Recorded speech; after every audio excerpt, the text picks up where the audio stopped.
Hello guys, আসসালামু আলাইকুম। Welcome back to new blog. আপনারা সবাই কেমন আছেন? আজকে কিন্তু আমি ফার্স্ট টাইম বড় ভিডিও আপলোড করতেছি এই পেজে। তো আমি ফার্স্টেই আজকে অ্যাঙ্কারের ডাল সেটা ভুনা করব, আর সেই ভিডিও দিয়ে আমি আজকে ফার্স্ট টাইম ভিডিও স্টার্ট করতেছি, বড় ভিডিও। তো আমি প্রথমেই কড়াইতে তেল দিয়ে দিয়েছি, আর তেল দেওয়ার পরে আমি পেঁয়াজ রসুন দিয়ে দিছি। এখন আমি পেঁয়াজ রসুনটা হালকা বাদামি কালার হয়ে আসলে জিরা, এলাচ আর দারচিনি দিয়ে দিব। তো দেখতে পাচ্ছেন আমি দিয়ে দিয়েছি। দিয়ে দেওয়ার পরে আমি আদা রসুন পেস্ট করা আছে বাটা, সেটা আমি অল্প একটু দিয়ে দিব। দিয়ে একটু কিছু সময় নেড়ে নেব যেন কাঁচা গন্ধটা চলে যায়। আর আদা রসুনের কিন্তু একটা কাঁচা গন্ধ থাকে ফ্রিজে রাখলেও, তো সেটা আমি কিছু সময়ের জন্য ভেজে নিব চুলাতেই।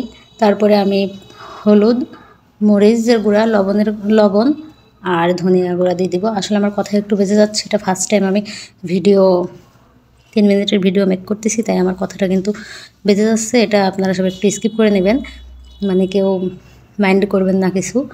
তো আমি এখন এটা একটু পানি দিব, পানি দিয়ে কষিয়ে নিব।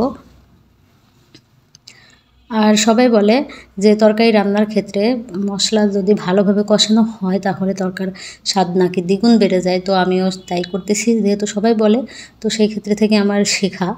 তো আমি দেখতেই পাচ্ছেন যে তরকারির কালার মশলার কালারটা কিন্তু অনেক সুন্দর আসছে, উপর দিয়ে তেল ভেসে আসছে। তো আমি এটা আর একটু ভালোভাবে কষিয়ে নিয়ে এরপরে আমি ডালটা দিয়ে দেবো। আর ডালটা কিন্তু আমি আগেই সিদ্ধ করে নিয়েছি, আর একদম সিদ্ধ করে নিই, যেহেতু আমি ভুনা করব। তো আমি একদম সিদ্ধ করে নিই, যতটুকুন সিদ্ধ করার দরকার ততটুকুন সিদ্ধ করেছি। রান্না করার ক্ষেত্রে রান্না করার সময় বাকিটুকুন সিদ্ধ হয়ে যাবে। তো আমি সিদ্ধ করা ডালটা দিয়ে দিছি। এই ডালটাকে আমি কিছু সময় কষিয়ে নিব, কষিয়ে নিয়ে তারপরে আমি ঝোল দিব।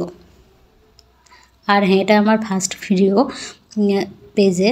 আমার ভিডিও যদি আপনাদের কাছে ভালো লাগে তাহলে অবশ্যই বেশি বেশি লাইক, কমেন্ট অ্যান্ড শেয়ার করবেন। আর ভালো না লাগলে স্কিপ করবেন, সমস্যা নেই।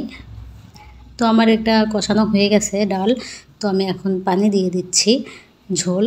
আর যেহেতু গরমের দিন একদম গা মাখা করে ডাল খাওয়া যাবে না, তাই আমি সামান্য একটু হালকা ঝোল রাখবো, যেন ভাত দিয়ে ভালোভাবে খাওয়া যায় সেই জন্য।